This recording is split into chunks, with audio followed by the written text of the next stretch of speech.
Coronavirus cases in Nigeria rise to 232.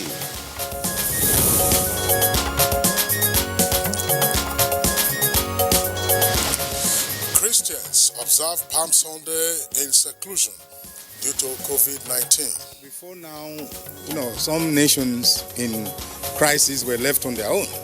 We hope that this will be a new beginning, that the mighty nations, the smaller and weak nations will form one global family.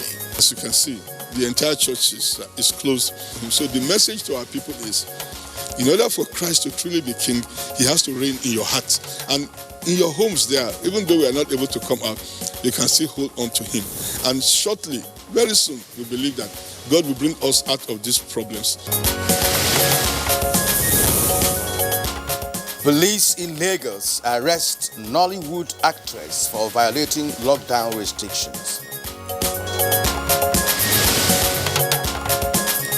On Good Morning Nigeria today, we shall discuss the lockdown in states due to COVID-19 plus interventions by the National Orientation Agency.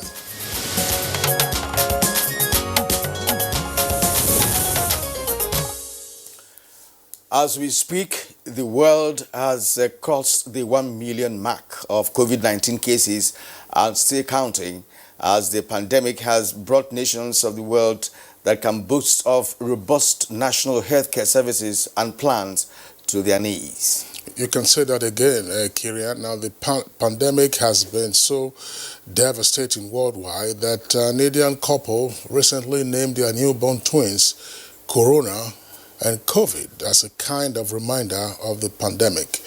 And back home, Nigeria recorded her first COVID-19 case on the 27th of February this year. And at the moment, the country has 232 cases with 5 fatalities, but at least 33 persons have been treated and discharged. Indeed, the Minister of Health, Dr. Osage Hanire, at the daily presidential task force briefing last Friday, gave indications that there could be sustained community transmission of COVID-19 in the country, which in turn would give rise to more cases. Of course, the projections necessitated the presidential directive for a lockdown of Lagos and Ogun states, as well as the Federal Capital Territory, which are areas not only with more cases, but where about 6,000 COVID-19 contact cases are being traced. That aspect is quite it's quite threatening, actually. Yeah, but you remember that the NCDC did say sometime mid last week that they had succeeded in tracking down well over 3,500. By now, those figures would have escalated in terms of tracking. Exactly. What about the remaining 2,000 cases? And these are people who are already having different kind of engagement with their family members, friends. Well, we just hope it doesn't escalate. Well, the Center for Disease Control, that's the NCDC, has admitted that the lockdown has greatly enabled the tracking of 71% of the 6,000 contact cases who are being tested for coronavirus.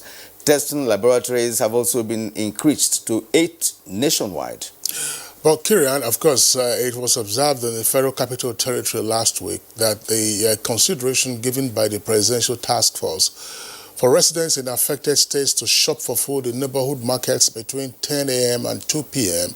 was being abused as more traffic was noticed in Abuja metropolis, unlike the first 2 days of the lockdown. And even today, you can see a number of vehicles on the road. Most of them, the usual unlicensed taxis, otherwise referred to as kabu-kabu. It's one of the reasons Good Morning Nigeria would be appraising the lockdown in states this morning. To what extent has the restrictions helped in containment of the pandemic, and what more is required to arrest the ravaging coronavirus pandemic? We will have our guests respond to these questions and more on the program today. Welcome to Good Morning Nigeria. My name is Kirian Umayo.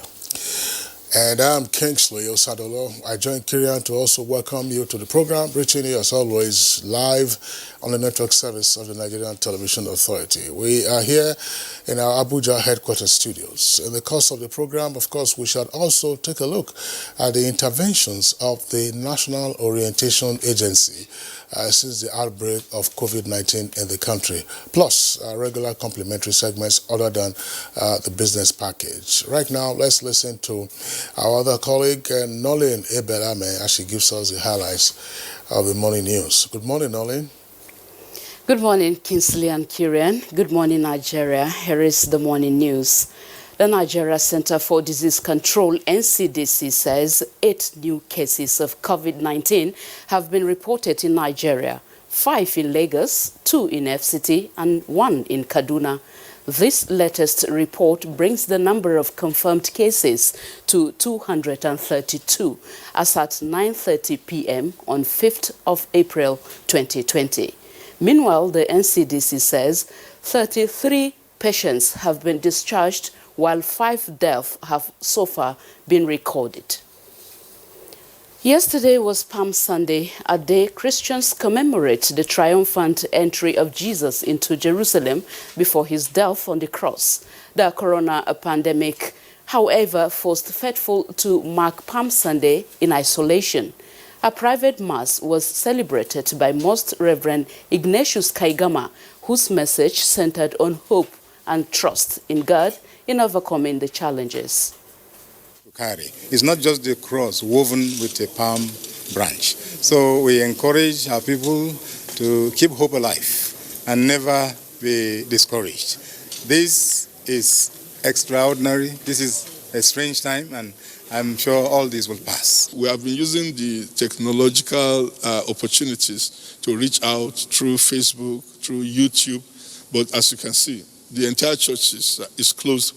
So the message to our people is, in order for Christ to truly be king, he has to reign in your heart. And in your homes there, even though we are not able to come out, you can still hold on to him. And shortly, very soon, we believe that God will bring us out of these problems.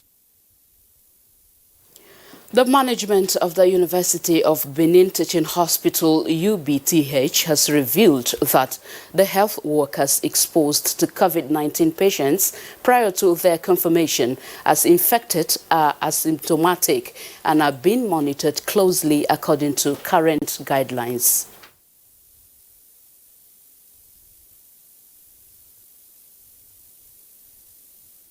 The federal government is reassuring Nigerians of its continued commitment in ensuring that those who have tested positive for COVID-19 are given good medical attention, calling on people to continue observing necessary health guidelines issued by the Federal Ministry of Health and the Nigeria Center for Disease Control, NCDC, to stay safe.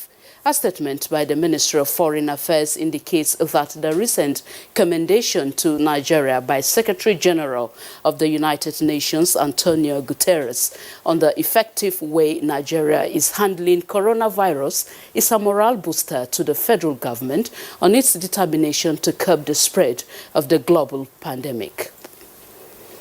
The attention of Lagos State Police Command was drawn to a viral video showing a large number of persons, mainly in the entertainment industry, in an estate along Aja Ibeju Lekki axis, Lagos, celebrating a birthday party organized by Funke Akindele Bello and her husband.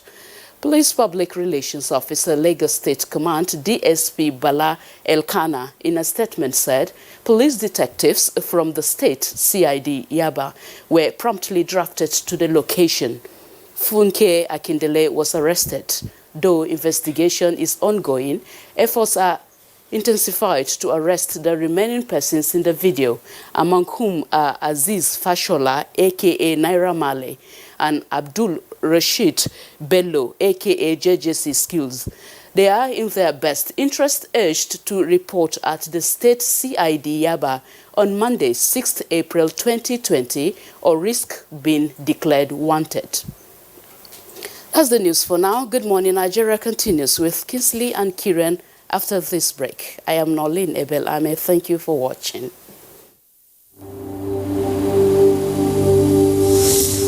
For now, the best and most efficient way to avoid getting infected is through regular hygienic and sanitary practices, as well as social distancing. As individuals, we remain the greatest weapon to fight this pandemic. By washing our hands regularly with clean water and soap, disinfecting frequently used surfaces and areas, coughing into a tissue or elbow, and strictly adhering to infection prevention control measures in health facilities, we can contain this virus.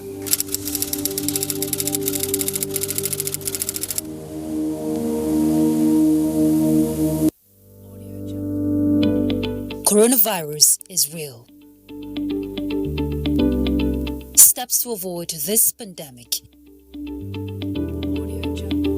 Wash your hands regularly or sanitize your hands. Keep social and physical distancing. Avoid crowded places. Stay at home unless absolutely necessary. Don't touch your eyes, nose, or mouth if your hands are not clean. Avoid the spread of coronavirus. Coronavirus is real.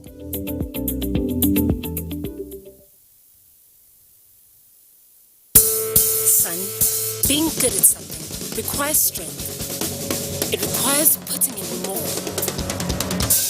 That's why the new improved Bonvita is packed with vitality and a richer, creamier taste. The main way coronavirus spread is when infected people sneeze and cough. Small droplets of fluid expelled by cough or sneezes are laced with viruses looking for new respiratory tracts to infect.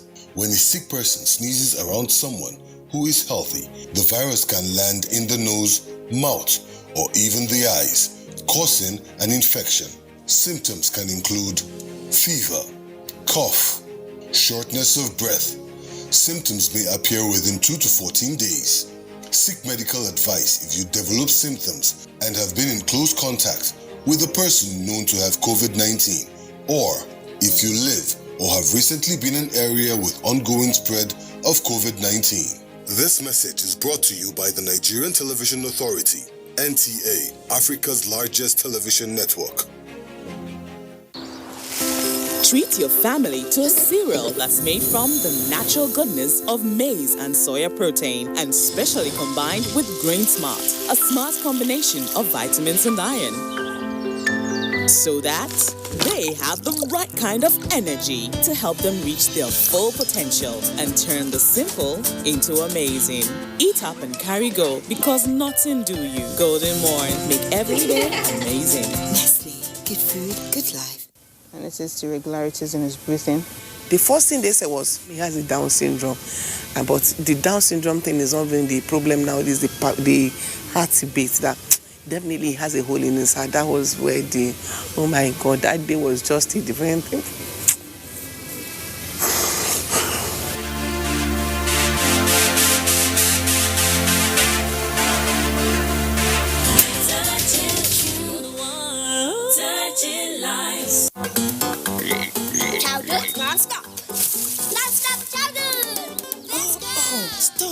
They are germs. You will fall sick. Daughter, why don't you stop them? Mom, stopping the kids from playing stops the learning. That's why we stop the germs. Indeed, Safeguard fights against germs. Safeguard removes 99% of germs. Why don't you stop them? We have to stop. Not the kids, but...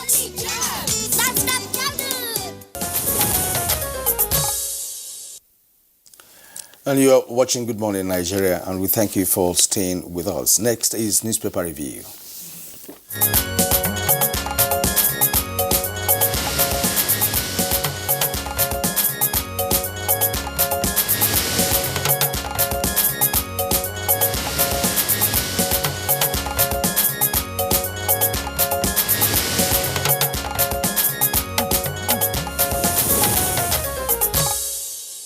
All right, so we'll take a look at the front pages of the papers that we have this morning. And again, as usual, the front pages are dominated by stories on coronavirus. Let's begin with the Nation newspaper. Above the nameplate of the Nation newspaper, Akindele, that's otherwise known as Jennifer, arrested. Naira Marley wanted for holding party. Details on page 7. Wike lashes federal government over handling of coronavirus. That's page 6. Osun discharges patients and 109 returnees. According to the governor, extend lockdown. Details can be found also on page 6. Then below the nameplate, you have a story, abducted Adamawa Nolge chair freed. That's page 4. No UTME cutoff mark yet, says JAMB. Details on page 26. Now the list story comes with a kicker, virus. 33 doctors and nurses in isolation after contacts. And 3 riders to that headline, NMA, NARD, and TUC. NMA is Medical Association, NARD is Association of Resident Doctors, and TUC is Trade Union Congress, KIC, as medical personnel in Lagos, Benin, and Ilorin go under surveillance. Row over government's plan to bring in Chinese doctors. 10-year-old and 4 others discharged as patients die. Below that, you have the photograph that says Pope holds Palm Sunday in empty basilica.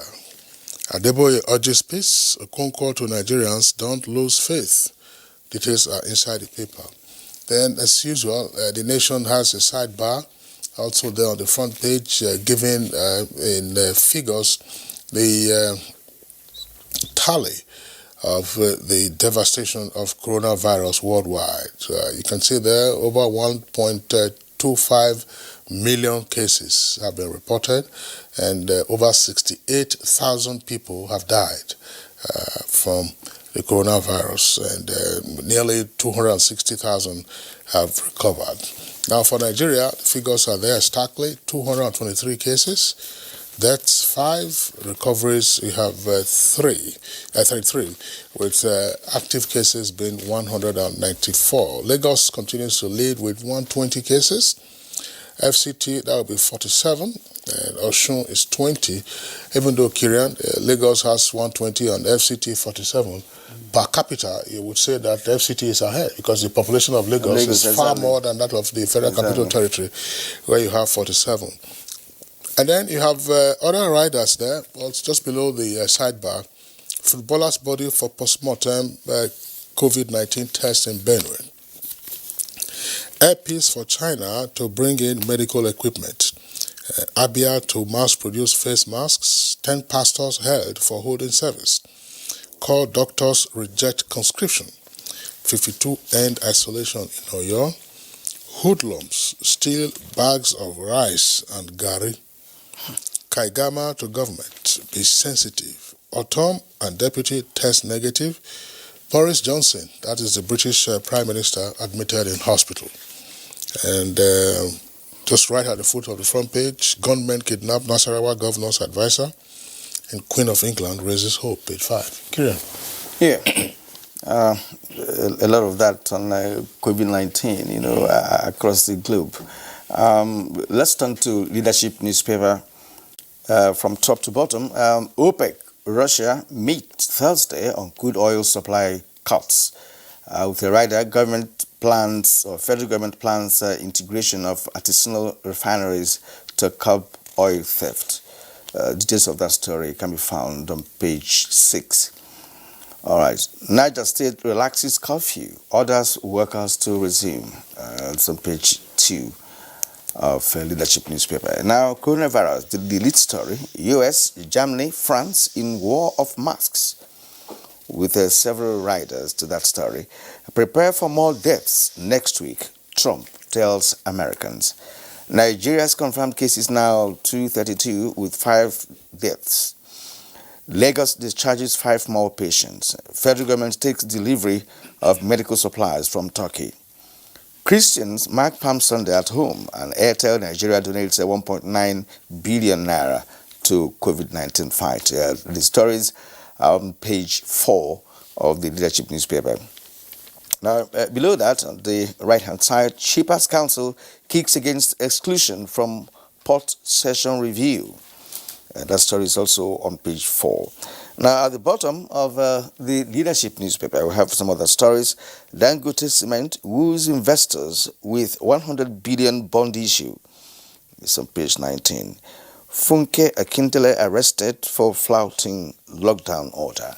It's on page 11. Then Adeni did well as Operation Lafia Dole commander. That's according to Buratai. Details on page 12. Now, Appeal Court President orders hearing of time-bound cases. It's on page 2. Yeah.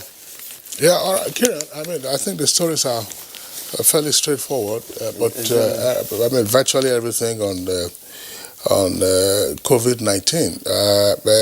Let's begin with a story that is not there on the front page, and which is one that has been trending since the weekend.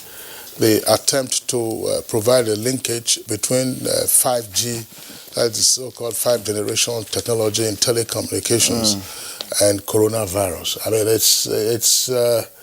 it's an incredible thing to imagine that people are linking the technology with the origin of a virus. I mean, if they were talking about cancer, one would understand as a result of radiation. But the linkage is tenuous, and the NCC, of course, has also responded to that. Yeah, so I think the reason why many people, not just in Nigeria, but globally, try to do that is because of the high radiation associated with 5G.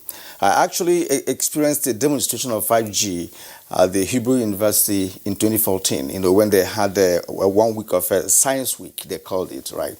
So they showed what it was going to look like, when it comes. But then, globally, it's about 10 countries that have licensed 5G, especially South Korea, in some 52 cities in China, and so on. And what 5G does, it doesn't travel so far like 4G and 3G, right? It has a limited coverage, but it's more powerful than the other one. So the fear is that because of the high radiation that emanates from 5G, that it could transmit disease. Some said it could even form a kind of cause human cells to form viruses within. But that is not a possibility. That's right. It's not a possibility because, like you rightly pointed out, what it could do if you stay too much, if you stay about 24 hours non-stop under a high radiation, well, it could kill the cells in your body, the DNA. It could also cause some kind of a mutation that could lead to cancer. That's right. And so there's no correlation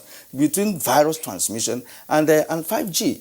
So I don't know why many people are. And throughout yesterday, I received so many calls and so many publications via social media on this issue. Some from America, some from different parts of the world. People making statement on something that they cannot verify. Well, absolutely. I mean, you just mentioned America. Again, another story that is not on the front pages of the paper, but which also went viral over the weekend was the surge at 2 of Nigeria's airports, particularly here in Abuja. The United States government said it was going to evacuate its citizens from Nigeria to return to the U.S. And of course, from the figures that we see, the U.S. continues to lead the rest of the world in terms of the number of cases of coronavirus. The U.S. has recorded well over 300,000 cases and over 9,000 deaths. Although that Italy, of course, is ahead in terms of the number of fatalities. And, virtually, I mean, those persons who are Nigerian Americans, because the Constitution in Chapter 3 permits dual citizenship, a number of them were also said to have gone to the airport. And so the evacuation had to be shelved. And I think they said that there are now new guidelines for those who would wish to be evacuated. First, those persons must be registered with the American embassy, and second, they must also show evidence of tax clearance for 3 years, and then of course they must also have a pass that would have been issued to them. Yeah. My concern, Kinsley, is what is vogue about evacuating people. You're evacuating people to places where COVID-19 is also ravaging. Absolutely. So one wonders where you're taking them to. Where, if you're in a secure place, if you are living in Nigeria or any other country, for instance, and you are secured where you are, you can observe the lockdown, then you stay on. This is about life and death we're talking about. That's right. That's right. As you said, I mean, the U.S. has the highest number of COVID-19 cases in the world, and in the U.S., the New York. The state of New York, it also has the highest number of cases and fatalities arising from COVID-19, and they expect further spread. And followed by New Jersey, which is just a nearby state. That's right, one of the tri-state areas. And that is that. Then the other story, Kirian, we took it in the news bulletin, and it's also here, Funke Akindele, otherwise known as Jennifer, which is her stage name, and other persons, have been picked up on account of hosting the party. And you just ask yourself the simple question, why this arrogant disregard for regulations? For such a lady who has followers, millions of followers, all over the world, to have done that is questionable. And I learned she has apologized to Nigeria for doing that. But as a NCDC ambassador, she should have led by example. She should be the person, telling Nigerians the right thing to do, and not for her to engage in flouting, government order that has to do with COVID-19, which is a very, very serious matter globally. I mean, if she's apologized, fine, but did she need to apologize? Why didn't you defer the party that you were hosting for your husband? I mean, God granting you long life and good health and prosperity, there will be many more parties to celebrate. So what was the big deal in being defiant of saying, look, we're going to go ahead with this, and then later you are apologizing? There are rules on social distancing, and it has been said that according to the tally of the figures, the Etiosa area, I'm not quite sure exactly where the estate is, if it's in Etiosa or in Bejuleki local government area, that's has the highest number of COVID-19 cases in Lagos. And this is a time, a while ago, Kirian, you were talking about the challenge of actually tracing. And the purpose of a lockdown is to ensure contact tracing. So if you begin to further extend the contacts, it makes the tracing much more complicated. Exactly. Much more complicated. I mean, I didn't think that was the right thing to do. And appropriately, the police, have taken those persons. There are regulations on COVID-19 in Lagos, and the penalties are also spelled out. Exactly. Yes. Exactly. But there's the lead story, Kirian. The lead story is a very worrisome one. 33 doctors, that's the lead story from the nation, 33 doctors and nurses in isolation after contacts. We are seeing instances now where persons who recently returned from abroad develop symptoms of COVID-19 will go to the hospital and not fully disclose their travel history. Exactly, and that is where the problem lies. And if the people on the front line are affected, then we are doomed, in this fight against coronavirus. It's very, very dangerous. I don't know why people will hide the fact that they traveled. What is wrong with that? I just came in to Nigeria, perhaps a week ago or thereabout. I am having these symptoms. What is wrong with that? That's right. All right, Kirian. Let's see if you have an editorial.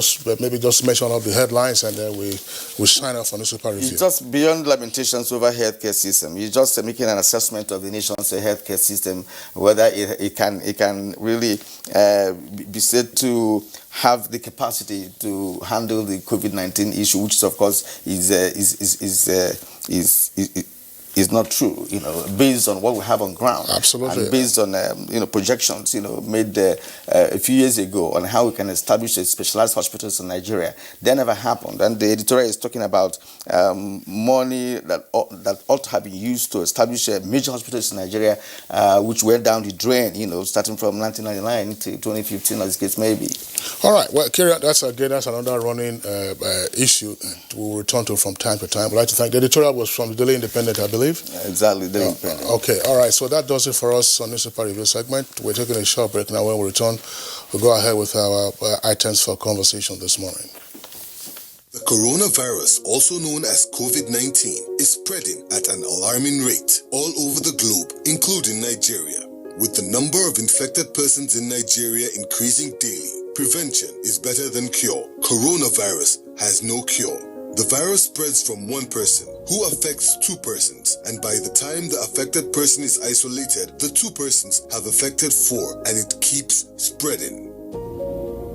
You must take preventive measures to save yourself and that of the people around you. Always wash your hands with soap and water. Put distance between yourself and others. Whenever you cough or sneeze, cover your mouth. Clean and disinfect surfaces. Stay at home if you're sick and contact the proper authorities. Together, we can cut down the spread of the coronavirus. This message is brought to you by the Nigerian Television Authority, NTA, Africa's largest TV network.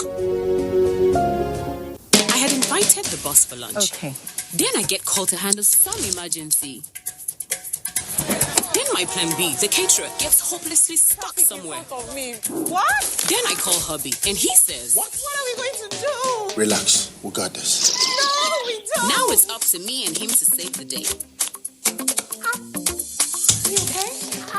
With help from something special, the new Ninja pot seasoning from Maggi, specially made from natural stockfish, smoked fish, crayfish, and other ingredients to give your soups and pottages that Nigerian bottom pot taste. You need to tell me how you got that bottom pot taste. And then later she says, Come see me Monday morning. Let's talk about the new branch we're opening. just then my plan B shows up.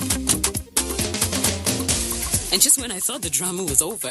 My sister, let's go to do this. Delicious bottom pot, yeah. Now believe this Koroti. You know if you touch black man. If you like, gather the whole Niger, come together, make the cough. Nothing. Which one you want? Give me V and D. I beg, get small pieces. How much you want to give her? Give me 200. Take your change now. You don't want your changes. My people, this coronavirus, na serious matter. May una wash una hands regularly. Come use alcohol-based hand sanitizer. If you no see water, wash your hand. Make una sit down for house. You see this virus, so e no get leg. Na we dey waka kurukere. No waka around make the virus for die. No forget say the betterment of our people. Now for your handy day. This message is from the Akinfade Foundation in partnership with the National Orientation Agency with support from MacArthur Foundation. City Hawks. Let's go, guys. Babe. Yeah. Would you please turn on your hotspot? Okay, there you go. My lady. Play this ball. Hey, hold this guy down. Password, please. 0808. Baby girl, you are one in a million. Babe, Yeah. you have a message. From what? Read it out now. Read it out to my ears. Nobody. Free your mind with Airtel Smart Talk and enjoy calls to all networks at a flat rate of 11 kobo per second. Dial *315# to join. Fine girl. Can I have your phone, man?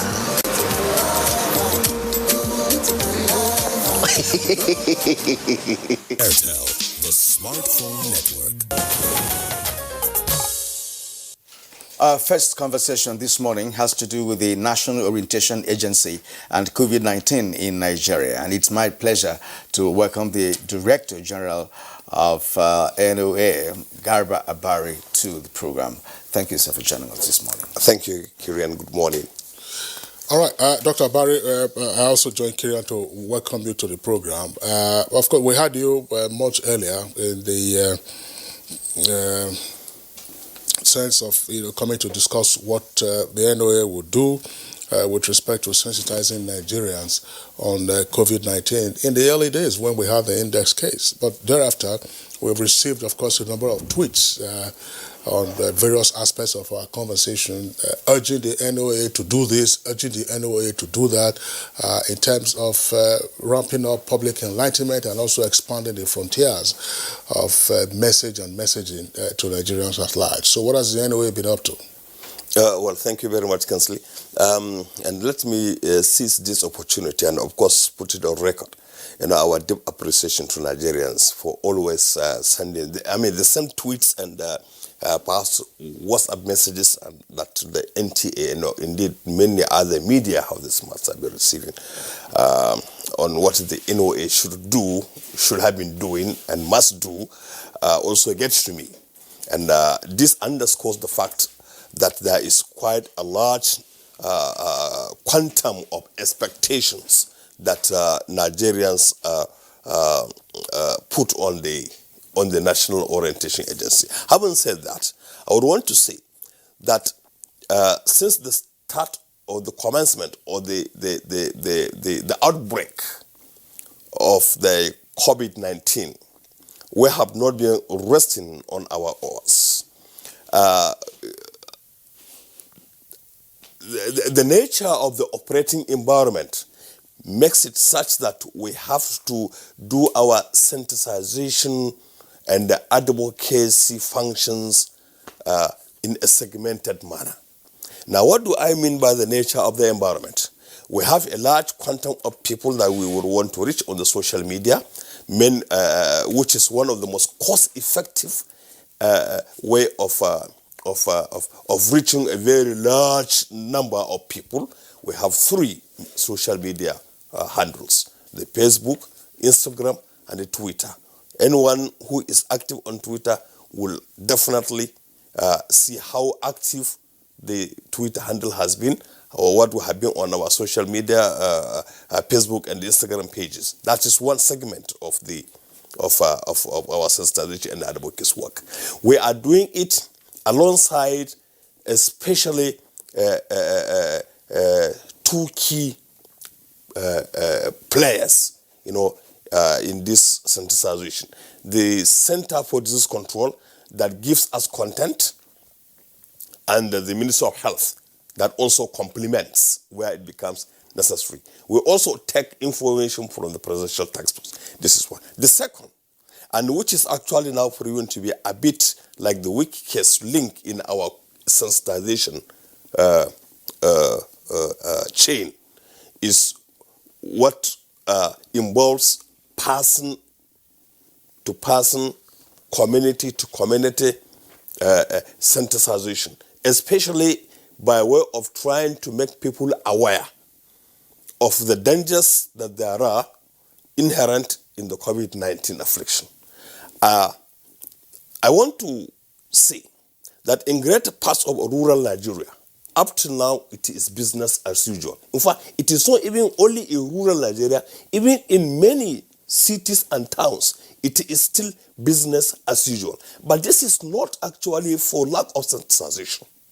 This is not for lack of information, because the National Orientation Agency haven't had these 3-tier operations with the federal, the state, and the local governments. We go to, in fact, I want to tell you an example that we had in Onimo local government in Imo State, where our community mobilization officers working with the Igwe were going around sending out information that we have already translated in Igbo with handheld loudspeakers. But the response of the community is they have already heard that this is only a disease of people who come from London. This is a disease of people who come from America. This is so. What in concern person who come from America? I never go London. I never go America. But you see, before you can get people to sit down and to listen, there's quite a number of things also that are like impinging, on the efficacy of this sensitization. One are deep-seated cultural practices. Deep-seated cultural practices. Deep-seated religious practices. Now, what do I mean by deep-seated cultural practices? Like eating in community, communally, which is very common up to now, you find it enough. Like getting together, people to celebrate the commencement of the planting season, which is a big ceremony in many communities. And when you ask people to self-distance, what does it mean to them? That they should not shake? What does it mean to them? Because the issues of handshaking, for example, is something which is cultural, and therefore is even an instantaneous practice When you meet a friend, when you meet a neighbor, when you meet, it's automatic, you just extend a hand. Yeah. Now, these are some of the issues. Now, in addition to this, are also the issue of the new concepts now that have come. Do not forget that we were already in the field on Lassa. When the outbreak came on Lassa fever, when the outbreak of the COVID-19 came, so we streamlined. Now, how do you explain people to self-isolate? How do you explain them? How do you explain quarantine? How do you explain having to wear masks, for example? Because even on the social media, we also had a lot of issues whether to wear mask or not to wear mask, and if you are to wear mask, how and when. And these are things that actually will have to involve massive cultural orientation. So I think the National Orientation Agency has been up and doing. We are in local governments, we are in communities, but we are also not saying that we are there yet, but a lot needs to be done, because out there, not for lack of information, but for this deep cultural and religious practice I have mentioned, it is still business as usual. And I think I will want to call for wider engagement, wider involvement of stakeholders on a broader scale. Governors, local government chairmen, traditional rulers, religious leaders. Well, from the example you have given us, it does seem that you are working with the local authorities, which is very important, and we will send down your message irrespective of cultural affiliations.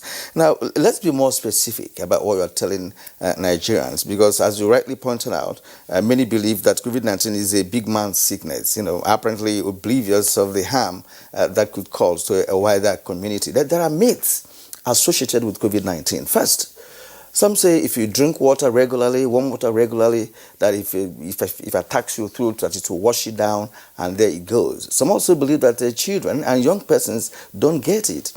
Another one is that if you can hold your breath for 10 seconds without coughing or something, so these are things that we're beginning to hear. And of course, many Nigerians are gullible, and I believe in certainly everything they see on social media, they believe it.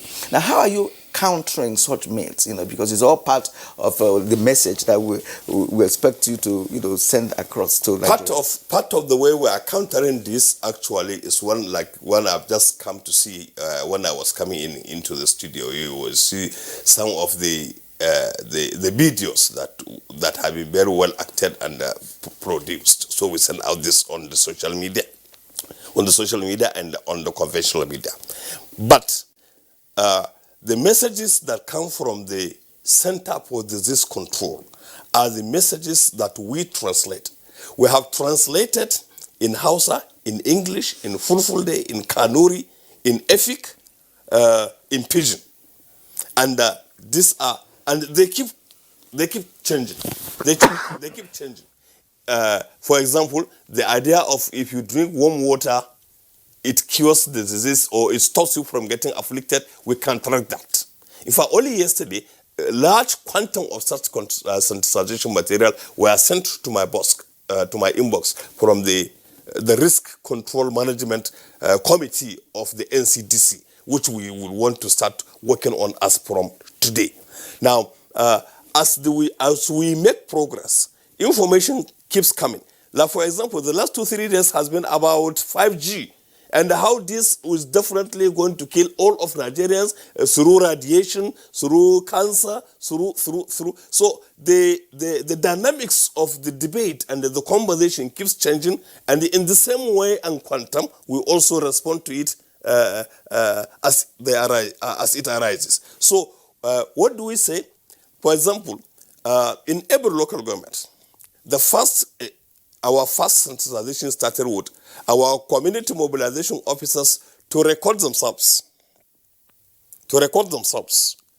in the language of that community.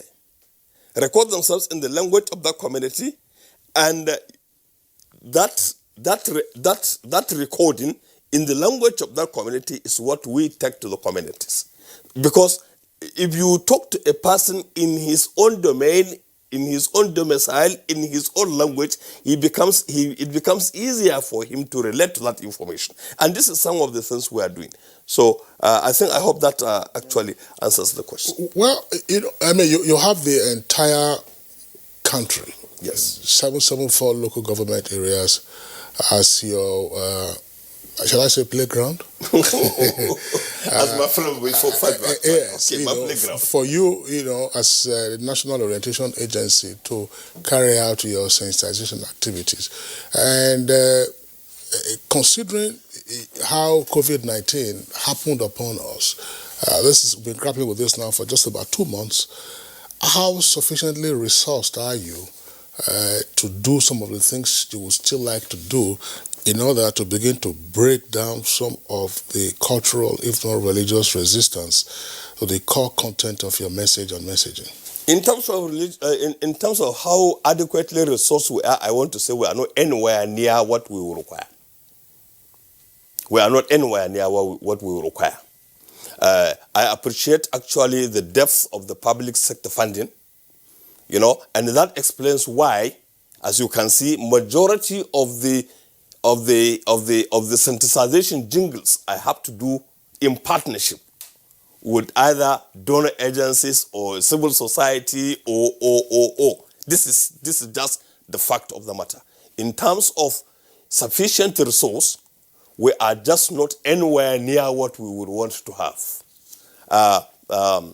Perhaps, given the gravity of the situation, and I always keep insisting that now that the disease is here with us, and we have even started recording fatalities. You can see the last time I came, it was only 1 case of fatality. Today we're at 5. When I came, we were less than 100 afflictions. Today we are over 200. So the issue is prevention and the containment must remain our primary focus. Prevention and the containment is but a function of the quantum of correct information that should reach the citizens. And the reaching of citizens in the same manner and in the same way by which the information must remain relevant and credible. And that is why we have to deploy a number of platforms. We have to use religious leaders, we have to use traditional rulers, we have to use civil society organizations that are working in different aspects of health and the rest of them. We have to use, most importantly, the media, social and conventional. But resources-wise, let me put on record that the National Orientation Agency is looking for resources from all sources, material, financial, and human. Yes, from all indications, you're not properly resourced. You need some funds to carry out your responsibilities. I am not resourced. Not even properly. No resourced. That is a good message, because NOA really requires to be adequately funded, to enable Nigerians to to understand COVID-19, and not just COVID-19. There are other issues, that arise from time to time. If not nationally, to be global. We require NOA to do that job. And at this point, we'd like to thank you immensely for being part of our program this morning. Of course, you started this conversation when COVID-19 hit Nigeria, and you are still part of it. Director General of the National Orientation Agency, Dr. Garba Abari, thank you so much for coming. Thank you, Kiran. Thank you, Kinsley. Thank you, Nigerians. All right, Good Morning Nigeria continues momentarily. There is a lot of fake news and report circulating, especially on social media, on the coronavirus. Do not believe or partake in the spread of these fake reports. If it is not on the official website or news from the Nigerian Center for Disease Control, NCDC, disregard such report. Only together can we beat this virus. Only together can we overcome this pandemic. Follow the instructions and guidelines provided to combat this virus. Most importantly, stay at home. Self-isolate, regardless of your status. The virus doesn't move unless we move. Let us work together to better Nigeria. Together, We can do this. This message is brought to you by the Nigerian Television Authority, NTA, Africa's largest television network.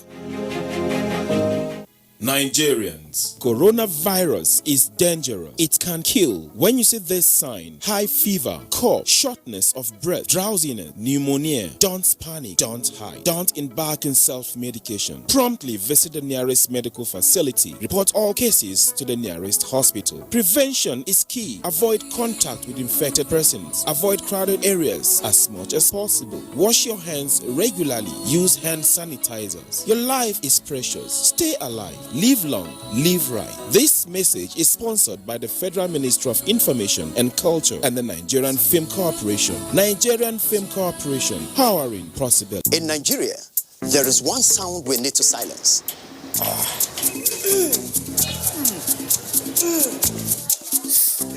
So let's silence toothache before it starts with Oral-B All-Round Protection. Its advanced technology helps prevent both tooth holes and gum problems that can lead to tooth loss. It strengthens your teeth, giving them all-round protection. Because the only sound we really want to hear is that of our future. For healthier, stronger teeth in 1 week.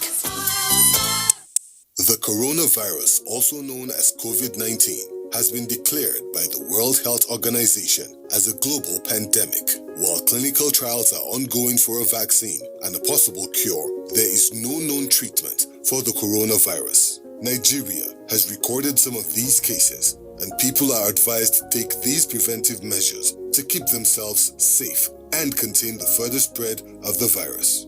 Wash your hands frequently with soap and water or use hand sanitizers all the time. Maintain social distancing. Avoid touching your eyes, nose, and mouth. Practice respiratory hygiene. If you have fever, cough, and difficulty breathing, seek medical care early. Do not panic. Stop the spread of unconfirmed news. Follow the official government news outlets and report all cases immediately. This message is brought to you by the Nigerian Television Authority, NTA, Africa's largest television network. The program is Good Morning Nigeria on the network service of the NTA. We will continue our conversation on COVID-19 with an appraisal of the lockdown in affected states in the country and also look at containment measures by both states. As a background for the conversation, here is a report put together by Oyemi Achai.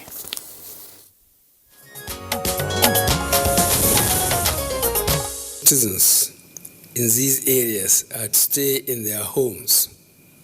Travel to or from other states should be postponed. All businesses and offices within these locations should be fully closed during this period. We will use this containment period to identify, trace, and isolate all individuals that have come into contact with confirmed cases. We will ensure the treatment of confirmed cases while restricting further spread to other states. The presidential broadcast on COVID-19 set the stage for the lockdown in 3 states, Lagos, Ogun, and the Federal Capital Territory, effective 11 p.m. 30th of March 2020. The lockdown was effected immediately in the FCT and Lagos states, but Ogun State requested a shift to Friday, 3rd of April to allow the people stock their homes with food items. For the FCT and Lagos states, there is so far relative compliance with the enforcement officers on the roads to enforce the sit-at-home order. On the 3rd day of the lockdown, however, the Presidential Task Force on COVID-19 gave consideration for shops dealing on foodstuff in neighboring markets to open between 10 a.m. to 2 p.m. for people to replenish their stock at home, but with close monitoring by the security agencies and observance of personal hygiene and social distancing measures. The purpose of restriction of movement is to contain community transmission of the coronavirus and to trace and track down people who have been in contact with index cases.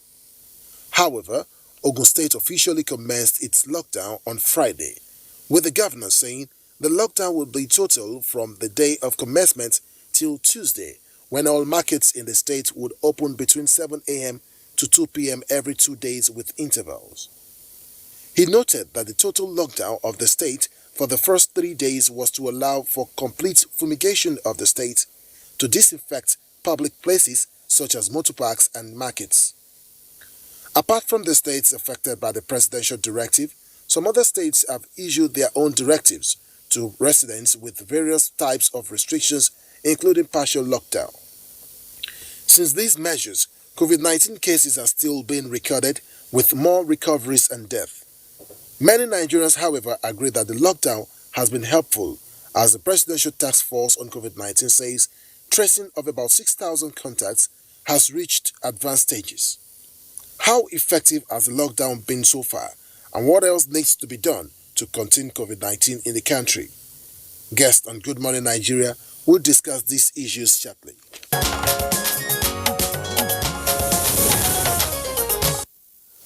Many thanks, Oyemi Ajayi, for that backgrounder. We have guests with us here in the studios, and then we'll also be having other guests join us via Skype. But first, let's welcome Dr. Ramatu Tijani Aliu, who is the Honorable Minister of State for the Federal Capital Territory. Honorable Minister, pleasure to have you with us on the program. Good morning.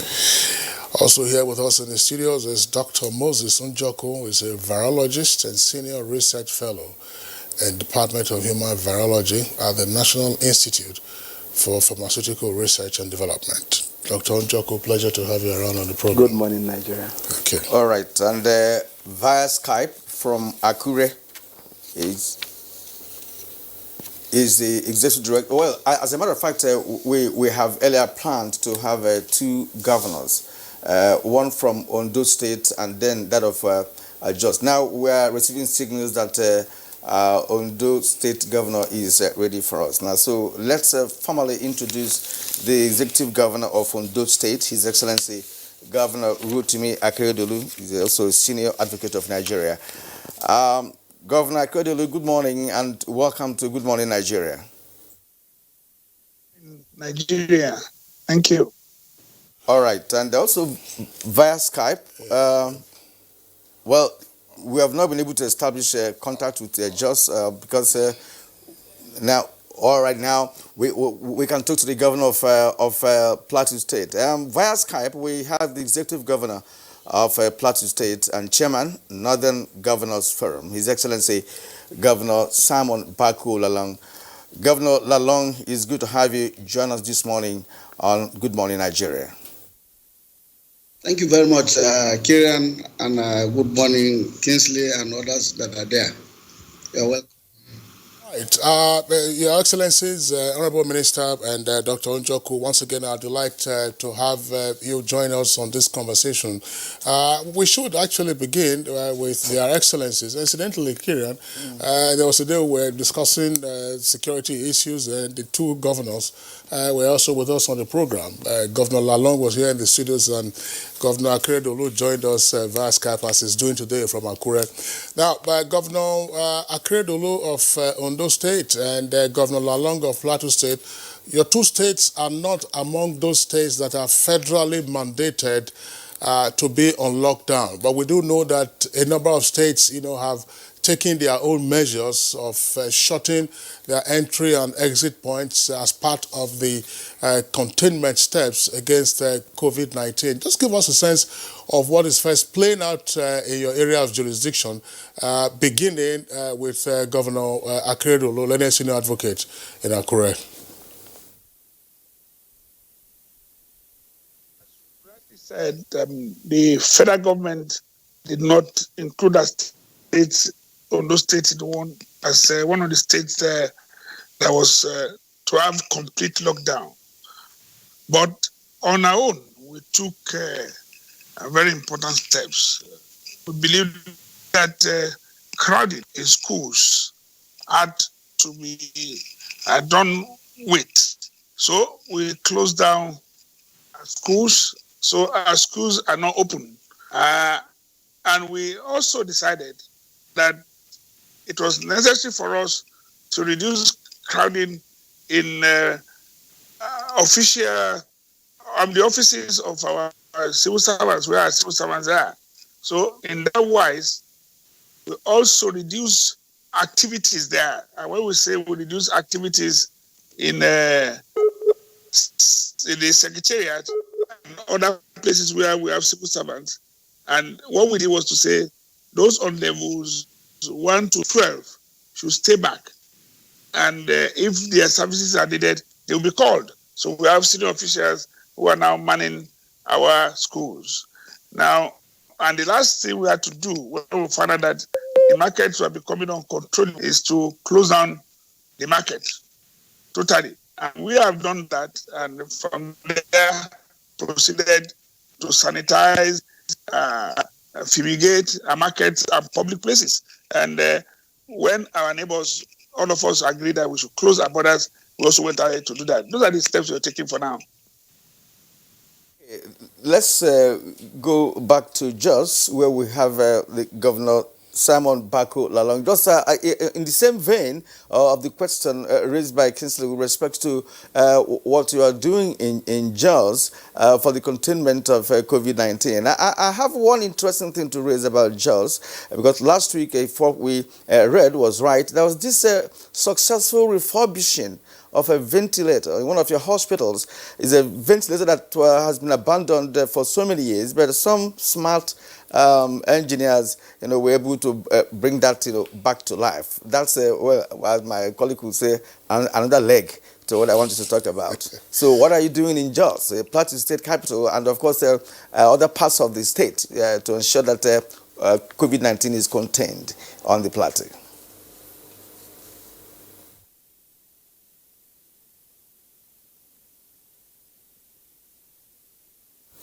All right, Kieran, it looks like the Skype connection to Jos is frozen in the meantime. If I don't know how soon the engineers will clear that up. But otherwise, once the connection is restored, then we'll return to His Excellency, the Governor of Plateau State. Well, let's come back to our studios here and then bring in the Honorable Minister of State for the FCT. The FCT has been on lockdown, according to the President's directive, after he gave his nationwide broadcast last Sunday. What has been the official assessment of compliance with the lockdown in the Federal Capital Territory? Thank you very much for that question. Practically, the day one of the lockdown directive enjoyed relative compliance. Day two, well, the sit-at-home became partial because there was a misunderstanding out there that the Presidential Task Force on COVID-19 said they could all come out from morning till evening.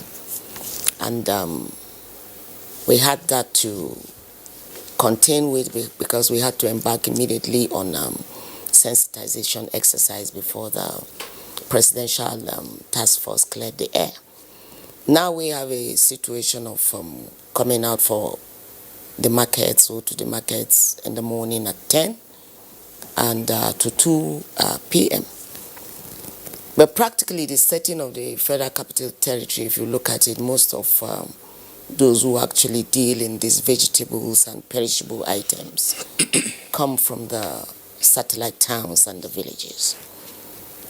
So that is also adding to the chaos we find, at the marketplaces. But by and large, for the elites, many who understand the language and the danger, in the spread of COVID-19, are in strict adherence for the safety of the family. But practically, we will say in the Federal Capital Territory, we are also thinking of taking further measures, maybe to practically shut the city, center, the Federal Capital City now in itself, Gariki, Maitama, Sokoro, haven't identified them as the most exposed areas, because if we see with the index cases we got here, all of them are concentrated within, not from the satellite towns. So it will do us it will take a very huge leap if we close coming in by the villagers. And we are thinking of regulating maybe twice a week to see how vendors, identified vendors, and maybe well-kitted will come in to serve the market. Secondly, we are looking at also regulating the market activities, not making it business as usual, so that the larger markets like Otako, Wuse, Gariki be shut permanently, where, if possible, the neighborhood centers will be used now, for that is the essence. Your neighborhood center will serve just practically where you are from. That will also reduce the possibility of this spread from one district to the other. You can see in some areas we've not even within the city center, the Federal Cap FCC now, there is no case at all. In some estates, you will hear one or two. There are not many here. So the moment we are able to curtail movement and it's restricted within, that will further give us a step in curtailing the spread of the virus. What do I mean by this? When we leave these villagers to come in actually, or the people from the satellite towns, the difficulty is the fear of this community spread of the coronavirus. It might be easy here because we can even fully implement the social distancing because of the space we have and the pattern of, settlement. But if you go to satellite towns where you have 20 people in a room in the Federal Capital Territory, for everybody wants to just be around the city. Now, in that case, God forbid, should we have 1-2 cases, I'm sorry, it will be huge and it will delve a very huge blow. So we are taking steps, but besides that now, we are also embarking on advocacy. So we are seeing even the satellite towns are beginning to adhere, unlike the first 1-2 days, where you have Kwali, Abaji and Kuje bustling until we're able to send the law enforcement agents to get them to actually sit at home. And we are using the royal fathers to do that, and community leaders to communicate in their various dialects, for they will believe more one of their own speaking to them. So we do have advocacy teams also doing that. All right, thank you, Minister of State. We learned that Jaws is through now via Skype, so we can bring in the governor of Plateau State. Governor Long, I take it you heard me the first time, but we couldn't connect after the question. But the bottom line is, what are you doing in Plateau State to ensure the containment of COVID-19? Thank you very much, Kiri, and let me also welcome on board my sister, the Minister of State, Dr. Ramatu, Minister of State. Yes, I know, Eketi. No. Thank you very much. What happened in Plateau was, what we did was, first of all, you remember that there was a crisis in Bokos, and within the time period of the crisis, we had done a stakeholders committee. I invited, I set up a very large, a very all-encompassing stakeholders committee for security, to address the issue of security. So when the issue of COVID-19 came, I quickly converted the stakeholders meeting into addressing the issue of the virus. And within that committee, you had the chiefs, the chairman council of chiefs, the traditional rulers, the religious leaders, the youth council, the disabled, the farmers, the transporters, the security organizations, and everybody. Now, with this, it was the issue of the virus. And so what we did was quickly to set up committees. We set up 5 committees. There was the awareness committee, we had the awareness committee, we had the security committee, we had the enforcement committee, and all other committees that were addressing the boundary,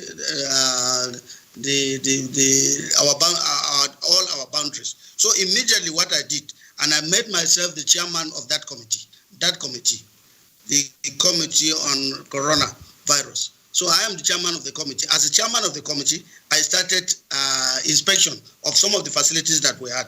We have in Jute, we went to Jos University Teaching Hospital to look at the isolation center.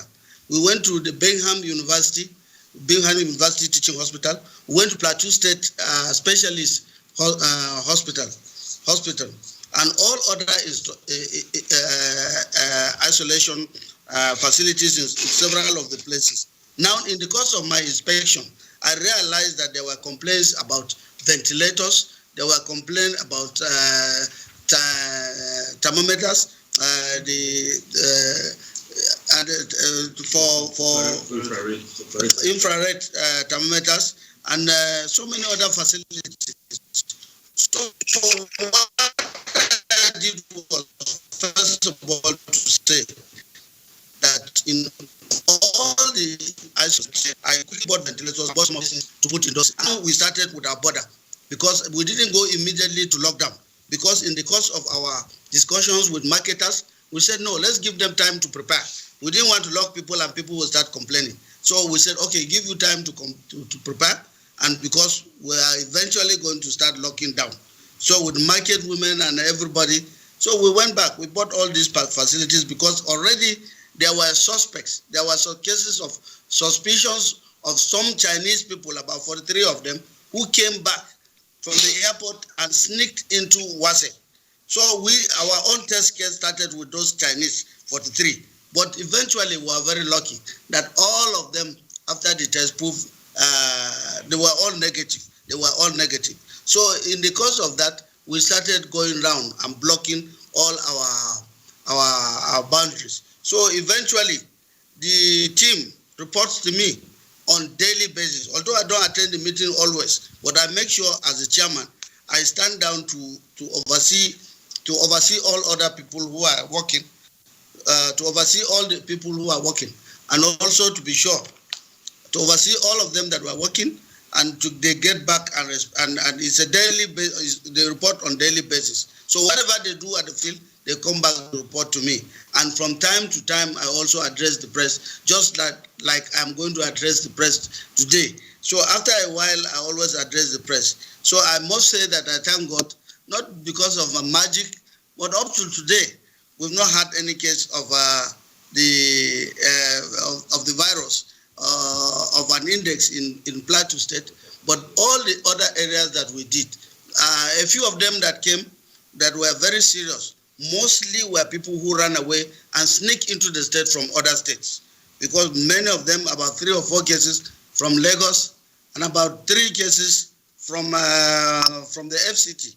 But the rest, what we do is that because of our discussions with people, we say all the traditional rulers, all the religious leaders, wherever you see a suspicion of anybody or any serious sickness or anybody sneaking in from anywhere, tell us. We run to that place, we quarantine the person, we take the blood sample and we send it down to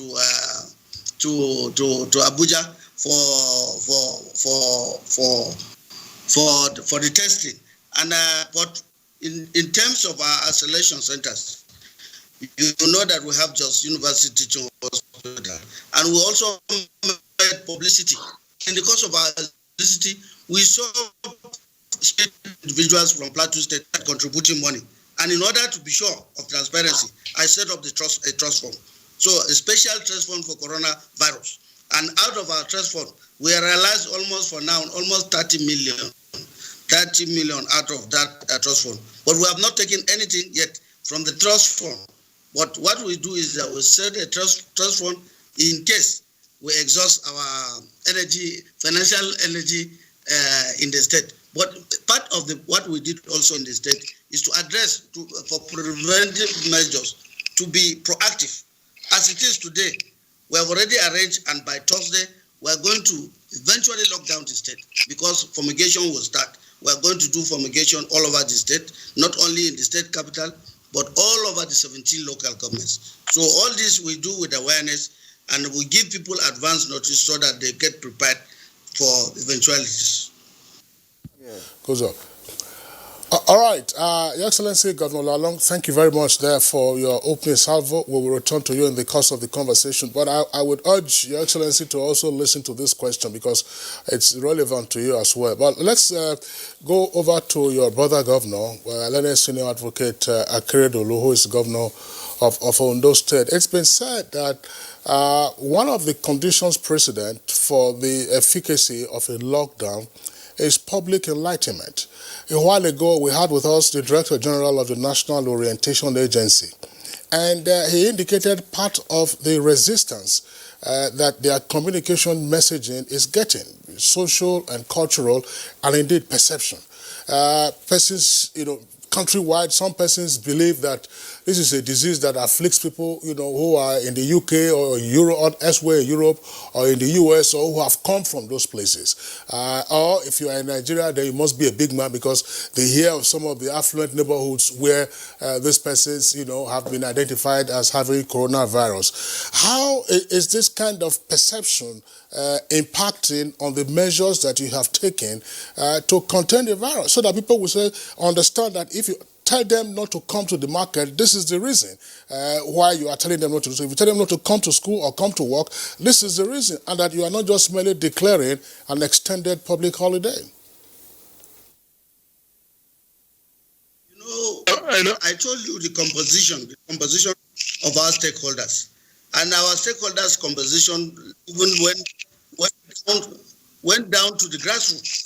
We started with the grassroots. It took almost a week. Apologize. It looks like Governor Lalong was taking that question, and the question was directed to Governor Akeredolu. But I had earlier indicated that Governor Lalong should note the question. We'll return to him. But in the meantime, let's give the opportunity to Governor Akeredolu to respond to the question. Your Excellency. I only wanted to help him.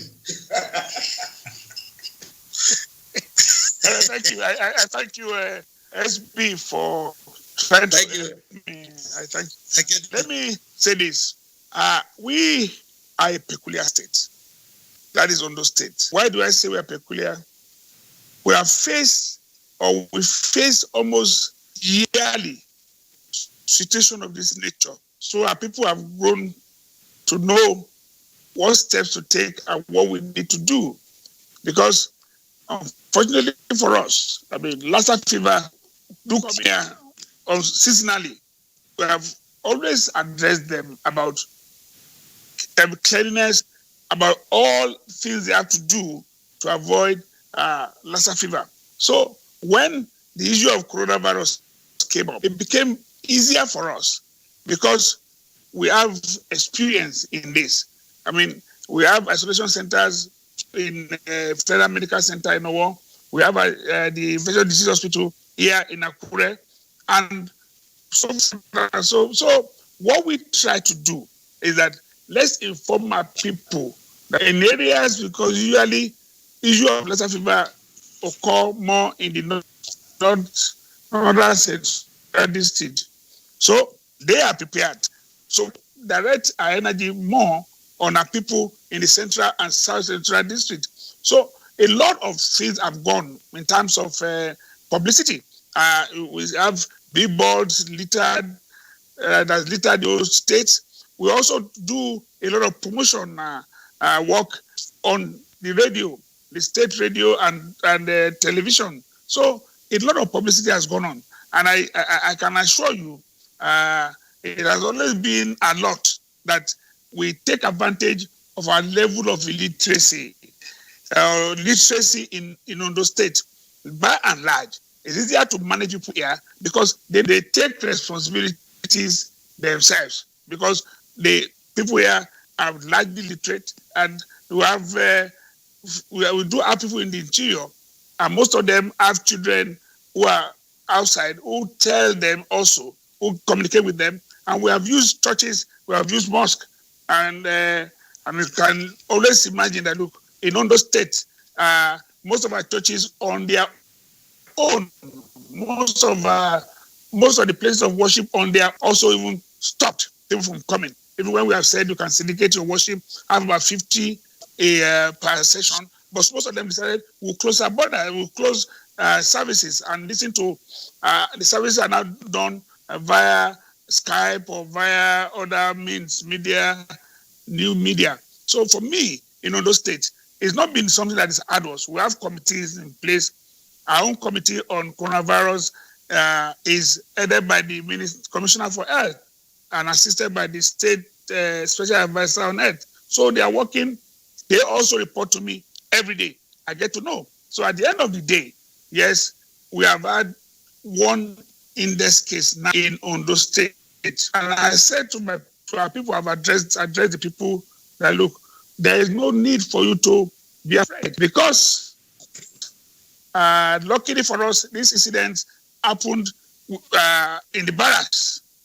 And the gentleman officer that was involved came in from India and on his own went on self-isolation. So he was contained within the barracks and even a few people. So line tracing in that respect was easy. So I believe that our people are listening. Initially, there will be issue of resistance about market because people are thinking about the economies of survival. But we have made them appreciate this fact that, look, we will create time for market. We will create time for people to do one or two things because you can move freely within the state. We are not locked down anywhere here. We move freely within the state, but we say close your market shop where you can be crowded, close schools, and reduce number of people who come to secretariat to work. So I think these have been most effective in this state.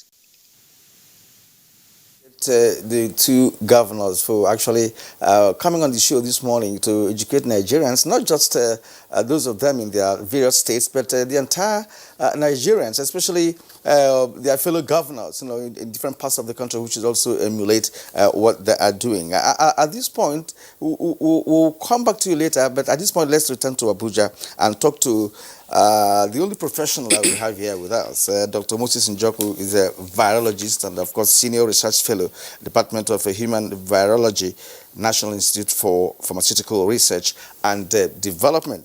Dr. Moses, you know what the medical personnel on the front line are seeing at the moment. These are people who are faced with a medical war, who are fighting an invisible virus, which has no definitive medication.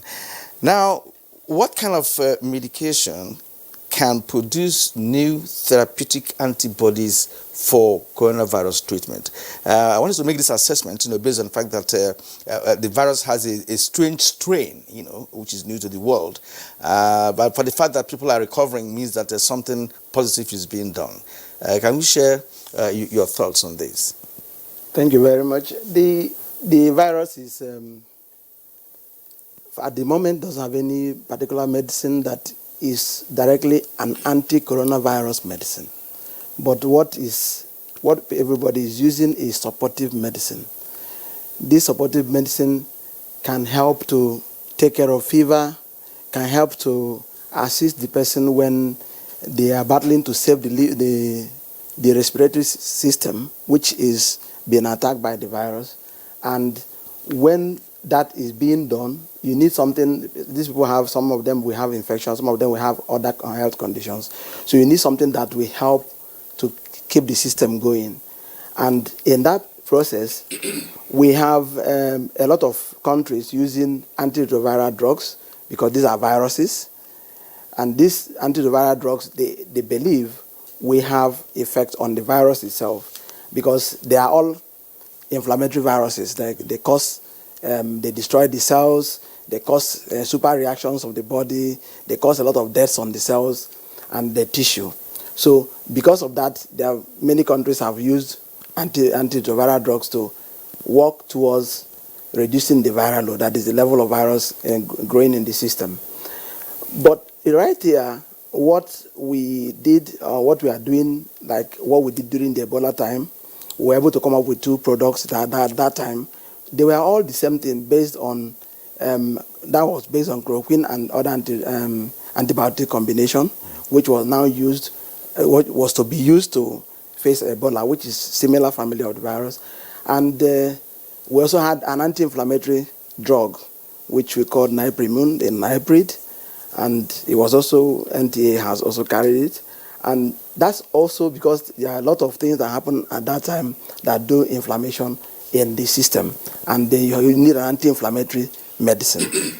Now, what everybody is doing, whether it's hydroxychloroquine, whether it is chloroquine and antibiotics, antiviral agents, is to work and wait so that we can now get the actual anti-coronavirus drug. Please, I would like you to make a clarification. Now that you mentioned the hydroxychloroquine, we know that within the last 1 week, the U.S. President Trump has propounded that.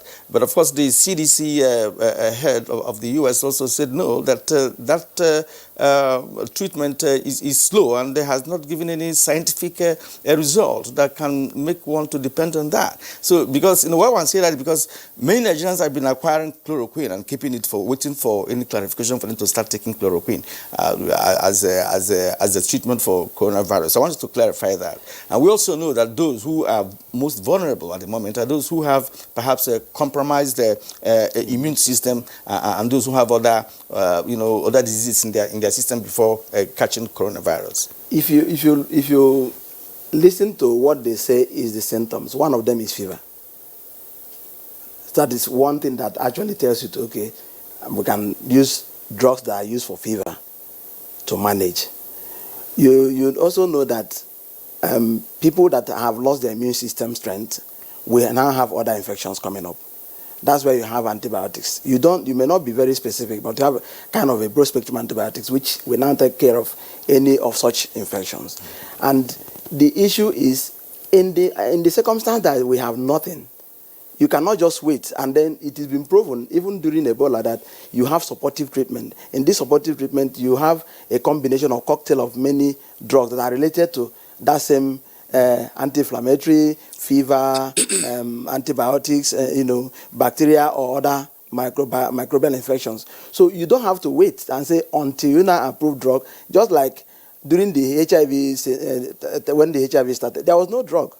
But people were being treated with other drugs which are now trying to take care of, stimulating their immune system, boosting their immune system.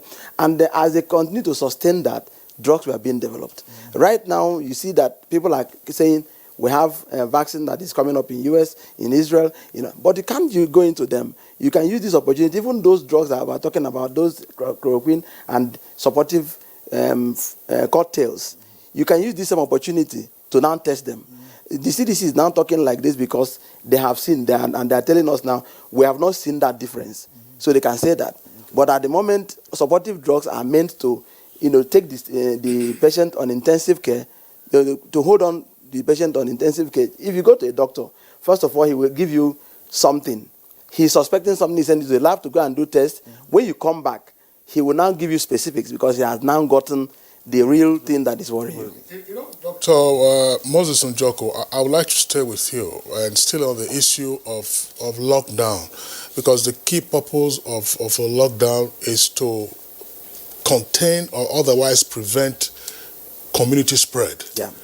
What do we know about the behavior of this coronavirus? Okay. Somehow, there's some mapping of Lassa fever virus. There's some mapping of it. I mean, where Lassa fever is ravaging known parts of the country, the rest parts, are on their own business. But what we have seen with coronavirus, I mean, when you look at Italy, for instance, Italy locked down. Spain lockdown.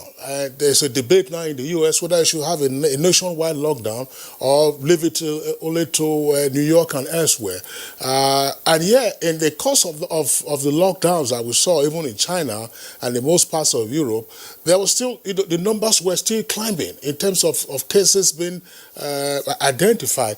Now, once again, what do we know about the behavior of this virus? And considering our behaviors, I say behaviors. Yeah. An actress has been arrested for hosting a party when she's supposed to be observing the social distance. If we were to go to the suburbs and markets, people are just walking about as if nothing is happening. I'm not sure you're likely to find that abroad. So what do we know about the behavior of this virus that could aid us further in the messaging with regard to the essence of a lockdown and social distancing? Well, I start by saying that lockdown is one of the most practical and the biggest arm of the social distancing. Just look at dominoes game, the fallen dominoes. That is what you're trying to do. Remove one domino and then you have your community safe. But allow the dominoes to fall. No matter how you arrange it, even if you arrange it from here to America, all of them will fall. Because once the next falls to the other one, it goes down.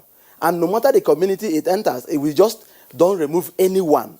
So what is the problem? What is the thing is that the lockdown is one of the biggest challenge, yet one of the biggest success of a social distancing.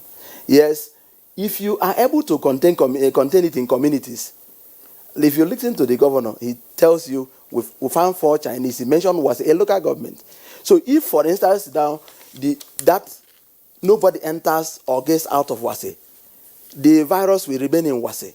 Because what happens is that the virus is that you must have a droplet from one person to the next person. You must have to get it from the person directly, either when he's sneezing or coughing, or when that droplet has dropped on the surface, which you use hand or any part or any format to take. And then once you get that, the person has taken it. And once the person has taken it, the next person that is near him will take it. And unfortunately, it has a very small live, incubation period of, say, 1 to 5 days. So what is like that? Because 1 to 5 days, that person can carry what he has gotten from the other person, which he has not actually thrown away or discharged or has only swallowed all in his body, in his cloth, in his hand, and it gets to the next person. So it's not a question of saying when that person has incubated and is now transmitted. He can actually physically transmit what he has gotten from the next person to the next person. So if you look at that game where the dominoes is falling, that is what the lockdown is doing. Yes, we might not get it right to say everybody should go and observe 1 meter, 2 meter social distancing. We may not get it. But if you're able to now lock up communities and nobody is coming out or getting into that community, you have done a very great job. You have done a whole lot of the whole work that you are anticipating to do. So the good thing is we should know that this is what the virus does. The moment the next person gets it physically or he incubates and transmits, he gives to the next person or persons as much as he has. All right, Dr. Moses Njoko. Even he said now that even by talking alone, yes, because you can give it to somebody. Yeah. There's no gainsaying the fact that many countries took the virus for granted at the initial stage. No doubt about that. And before they knew it, the thing permeated the system, the fabric of society.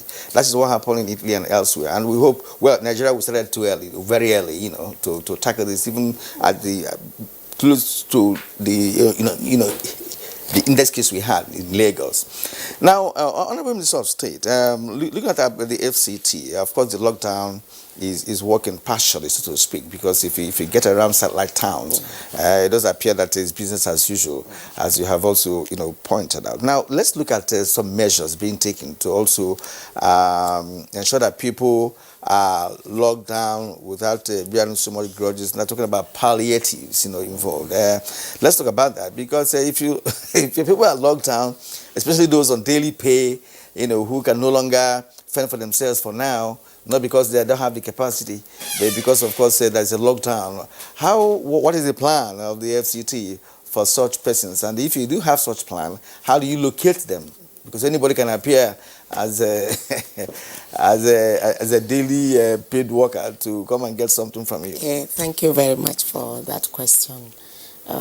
Before I even get in there, the Honorable Minister Mohammed Bello, being the overall chairman now of the FCT COVID-19 team, quickly put together the team of the religious bodies, being Khan and the League of Imams here in the Federal Capital Territory, civil society organization, royal fathers, representatives of various sectors, and the legislative arm. We're able to bring everybody on board to discuss common measures. And we agreed, actually, and that is why from the beginning,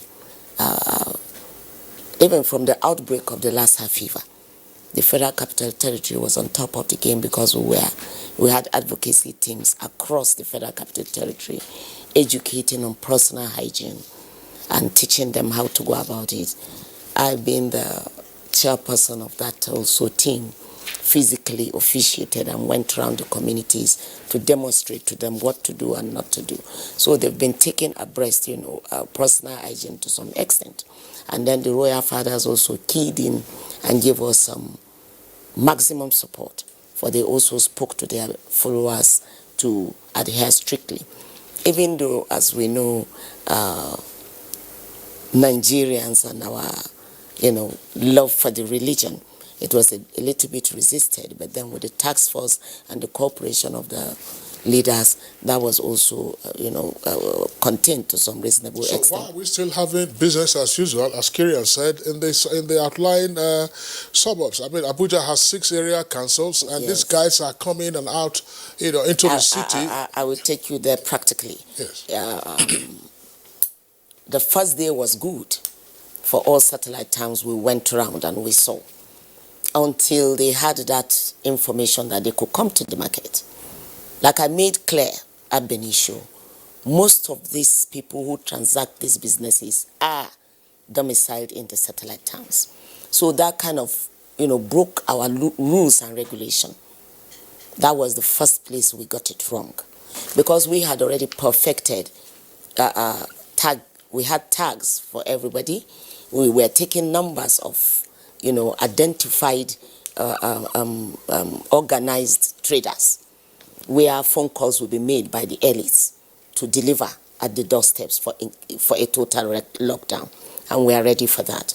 We also have the organized markets, the market heads, identifying those that are, mobile, that will transact, giving them some days of the week to come in and deliver to the neighborhood markets. But this rule came, and eventually the center could not hold. The Federal Capital Territory happens to not only be operating like a state, but also hosts the federal government. So in this now, there was a kind of conflict of understanding. But now, as it is, the task force and the agreement of the Federal Capital Territory with the police commissioner, the instruction is also given that I think from within this week, there will be a total lockdown. We will try to implement that, for we have identified that. What will be the nature of this total lockdown? The city center especially, where we have all the indexed cases domiciled in, will be completely shut to the entrance of the people from the center. Madam, what about palliative measures? Are we? Let me make it clearer. Are you sharing food items? Yes, people? we are going to do that. That's what how are you doing that? Are the right people getting the what we have not started distributing, because we decided to form a structure, and this structure now we have the Central Working Committee at the top. I head in that Central Working Committee as appointed by the Honorable Minister. Then all the composition of representatives of the two, major religions, the Christians and the Muslim League, the League of Imam, that's the CAN, and then the civil society, the two representatives of the Federal Capital Territory, and then the Senate, representative of the Senate, that the senator representing Federal Capital Territory, being member, the PAMSEC, and then the Algon chairman, who is representing the area council chairman at that level. Then the FEMA, the SDS, like that in the committee, we have a committee of 9. Now, these are saddled with responsibility of coordinating distribution from the stores now to the area councils. Okay, Honorable Minister, I'll say thanks a lot. We'll have the opportunity of returning to you to give some more explanation. Let's return to Jos with the Governor of Plateau. His Excellency Governor Lalong, Governor of Plateau. Well, the question I posed to Governor Akredolo is still on the table for you. That's with regard to public enlightenment, but you may wish to skip that and then deal with perhaps also the more practical issues relating to a lockdown. Earlier, you were talking about, shall we say loosely, rogue elements who are sneaking in or sneaking out of Plateau. Some have come in from the FCT, others have come from one or two neighboring states. In that sense, would you, as some persons have suggested, advocate a complete lockdown of the entire country so that, we deal with each of them as you find in the environment? The virologist here in our midst has given some scientific explanation as to the benefit of that. That's one. Second part of the question relates to again, some of the issues we have to deal with.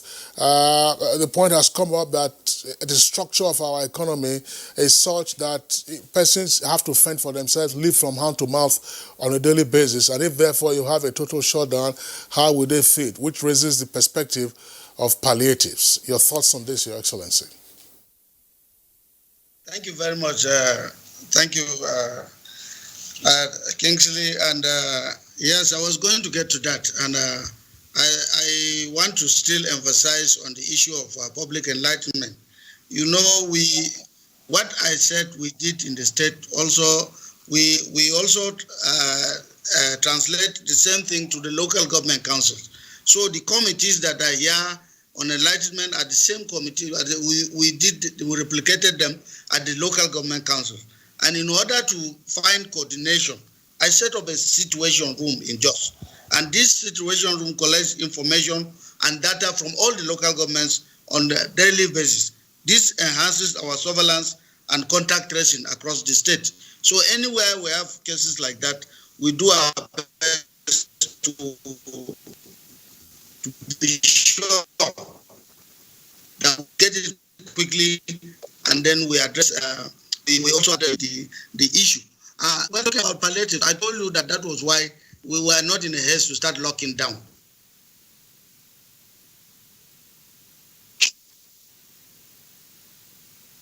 Your Excellency, you've been locked down by the signals. We hope there's no corona in the signals. All right, we've just lost him for a while.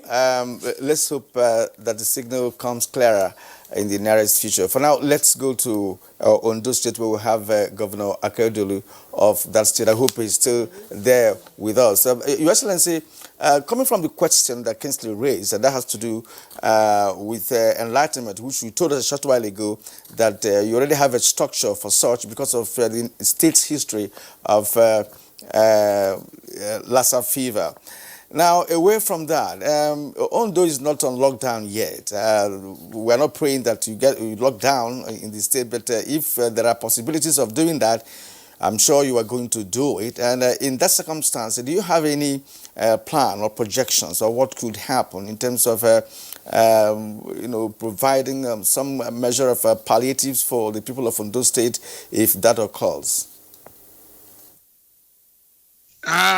What we have done really is this. We have a very powerful committee on issue of palliatives.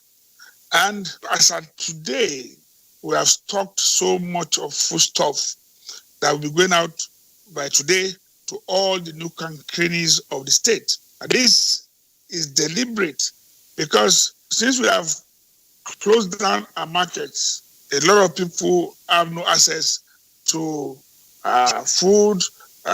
Their livelihood itself is affected because a number of us live by the day. It is work and eat, as you say, happens to many of our people because of the nature of their lives. So we have set up committees and we are receiving, or we have even received in kind foodstuff and so many other things from very respected donors who have given us some things. And these are the things we are going to start distributing to all the nooks and crannies. And their own line of distribution is this. We have said that, look, we must create at the local government another committee on palliative, and that is to be headed by the another committee on palliatives, and that is to be headed by each commissioner that comes from that local government, supported by a member of the House of Assembly, and so many other groups, and all of them are there. That is where the issue of palliatives are going to be tackled mainly. But what we do at the central area is for us to be the aggregators of all the needs that we can assess before we send them to the local government for distribution to our people in the units, in the wards, and co. But one thing is certain here. We have said we are not on lockdown. We can say we are not on total lockdown. We have closed our borders to prevent people from coming in as they like. And we have also put in place health units in our respective borders that even when somebody has a very essential job to do and is coming from another state, then he has to be tested. And we do the infrared, we do get the temperature and know whether he has symptoms. So a lot of things have been put in place. So our markets are not opening, as I said, schools are not opened, number of civil servants at work are reduced, totally reduced. So we are in partial lockdown. But our people are able to move around. Nobody can go to clubhouse. I mean, the security agents know about that. And where people cluster, we have mandated our security agents to get them arrested. So we have taken many steps. It's just that we are not saying don't come out. But they know in their best interest. When you come out today, these days in Ondo State, you can't see people crowding together because people try to avoid that. Self-preservation is what matters. And I believe that everybody wants to live, so why would you not want to be in a crowd? So I believe that this measure for now, if we have any spread beyond one that we have now, then we will have to take more drastic measures. All right. Thank you very much, Governor Akredolu. Let's return to Jos. We understand the signals are okay now. Governor Lalong, I mean, just take it from where you stopped. Two pending questions. One, for more effectiveness, would you advocate a system-wide lockdown rather than this lockdown that you are having in your state and individual states acting on their own, as it were? And thirdly, if then you are in a lockdown, how do you ameliorate the hardship on the people, most likely the poorest of the poor and low-income earners? Thank you very much. You realize that I mentioned about the trust fund, Corona Trust Fund. By now, we've reached a target of over 30 million already. And then what I did too is that in my state, I pay salaries as and when due. And before we even did the partial lockdown, I paid them their salaries for this month. That is the month of we're in April now. So March. So we paid salaries. I told them, for the civil servants, all of you that are going to be partially locked down, don't complain. You are going to take your salary, and within your salary, preserve and also make sure that you prepare for this. So we paid the salaries, and part of what we are doing with the trust fund is to envisage that at the end of the day, if worse comes to worse, we will do a lockdown. Like I said, by the time we go on fumigation of all the states, there is no doubt that we may also embark on a total lockdown. And within the total lockdown, we have some reserves. We are already purchasing grains and storing them, especially for the vulnerable. Now, when you talk about palliatives, it's not for everybody. It's not always for everybody. There are people who already have, and then you should also prepare. Now, when we talk about making palliative first, the first line charge for palliatives are those who are vulnerable. You understand, I mentioned about the disabled who are all members of this committee. And so when we do that, we go down to vulnerable, those who cannot afford at all. And in synergy with the federal government, we've worked out to the Governors Forum, and then we've sent in our needs. And we are very hopeful that federal government is also going to do something. And within that, what they have done, we will also address. They are already addressing the issue of cash transfer. They are addressing the issue of issues about the poorest of the poor. And all those things will go a long way in making sure, because like everybody believes, at the end of the day, I think total lockdown is necessary, because we want to have to address these issues, because we see people breaching the laws. You say don't do this. In societies, you will have a lot of people. Some people will want to test your strength or test your ability to know when.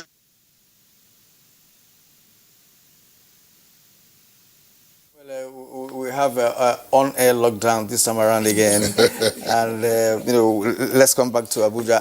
I'm sure Governor Lalon has made his point, a very, very valid point he has made there. Now let's get back here to our Minister of State, FCT, on palliatives. Okay, the FCT has a very robust team on the ground, and this cuts across from top to bottom to the units, the ward level of the Federal Capital Territory. And here now we have identified vulnerable and low income earners within the Federal Capital Territory. So this distribution of palliatives will be done door to door, using the door-to-door exercise. And now, having identified the houses, when we arrive at the doorsteps, you have the team, the same structure up, is the same structure you have at the local government level and down to the community level, the ward unit. Now at these units, you have the supervisory councillor, the religious, all of them being members to identify the households that are actually housing the vulnerable, so the low-income earners. And then particularly in some places, you will find where more than one family are resident in a particular building, or the face me, I face you kind of. That will also be identified. Definitely, we know ourselves. It's a community thing.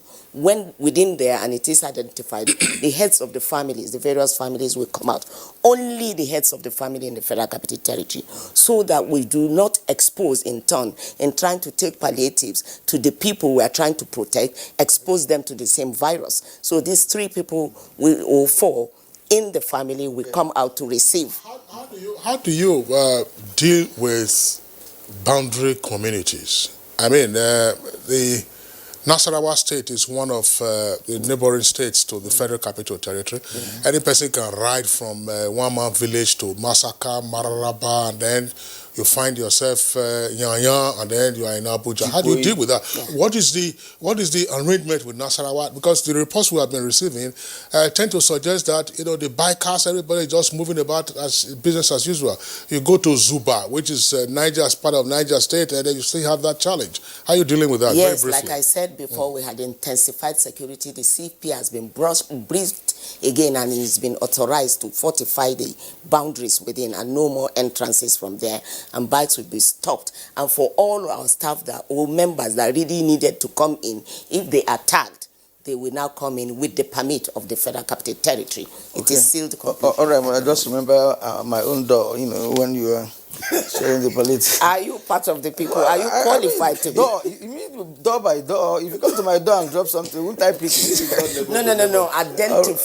Identified vulnerable Nigerians. And besides that, again, there is also a channel. You can also use the Wazobia radio station or the ordinary Ahmed. It is open 2 hours to complain if you are eligible. And you find that you are skipped, you will communicate. Well, all right, that's a smart one they have done. Kirian, I mean, my honorable minister has said that, I'm sure everybody, Kirian is a chief, and is claiming that he's vulnerable. I didn't say we're going to report it to the I have my subjects. No, he is one of the people who are expecting donations from. You should give back to the society. I have my subjects that I'm going to feed in Enugu as well. So I'm like attracting something to them. The vulnerable are within my area. All right, we have tweets from Nigerians. Sorry, don't forget I'm also vulnerable. Well, we have tweets from Nigerians who are making contribution to this conversation. Let's begin with Amos. He said the lockdown must continue. No state should think it's over. How many test results have we got? If we miss it now in a hurry, we may be too sorry. The lockdown is not holiday. It's an effort to slow down the spread of the disease. However, if we rush out of it and result in disaster, then God forbid, African cases will be rising. Now, but I must say, Adamu, those in the satellite towns need to be educated on the dangers of coronavirus. And this can be done through traditional rulers and associations in the community as well as the primary healthcare centers. Absolutely. Hassan Labran says the lockdown system has significantly facilitated and redoubled the efforts of government in tackling the virus, in spite of the fact that the virus is hydra-headed in nature. However, government should, as a matter of urgency and sincerity, step up all airport testing apparatus. Uche Gabriel, Nigerians should not see the lockdown as punishment by the government, but rather they should see it as a means by the government to curtail the spread of COVID-19. Now, Abdulmalik Aliu Abu Sophia. He said the lockdown measure is a welcome idea since it aims to tackle the spread of the coronavirus. However, the federal government must ensure that the palliative put in place reach its final destination. It should not be diverted while on transit. We told us Sunday, the lockdown is really helping in containing the spread of the virus and must therefore be sustained to achieve more meaningful results. Dawson Agbogu say, good day, the entire Good Morning Nigeria crew and staff. I watch the program regularly here in Japan. Is there any provision in place to hold your guests or contributors accountable on promises made during the program, particularly when the issue discussed remains unabated? Thank you. Well, the only way to get feedback is through the program as well. That's right. If the promises did not come to fruition, we'll let you know via GMN. Thank you for watching us all the way from Japan.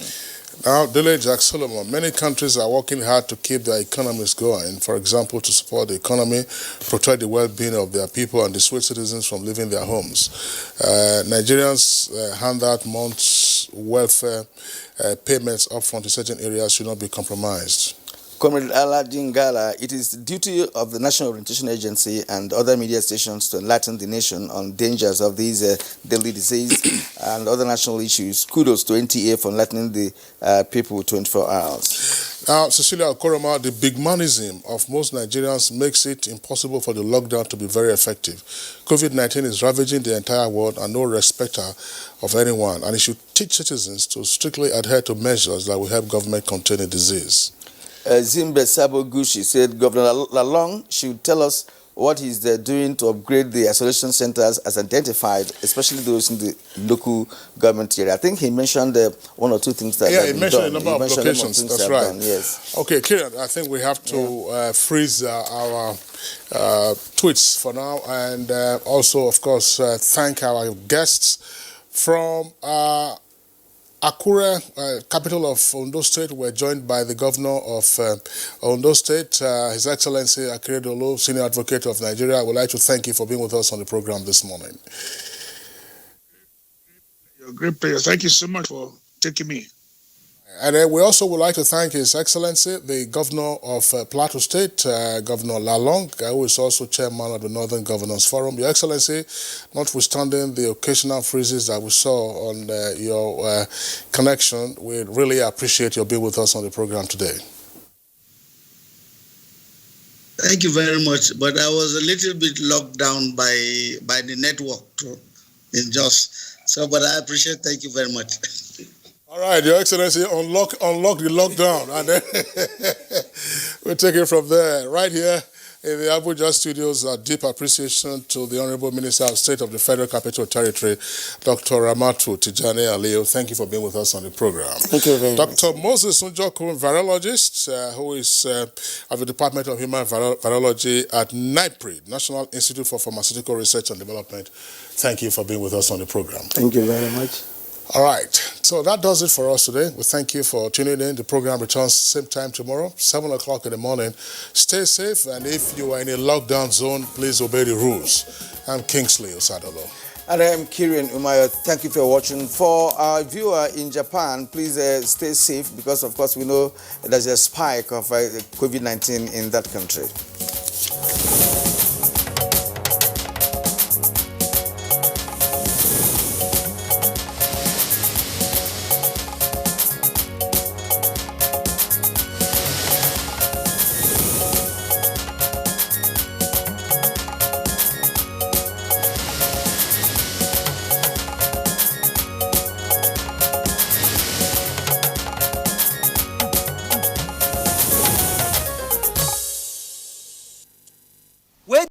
Them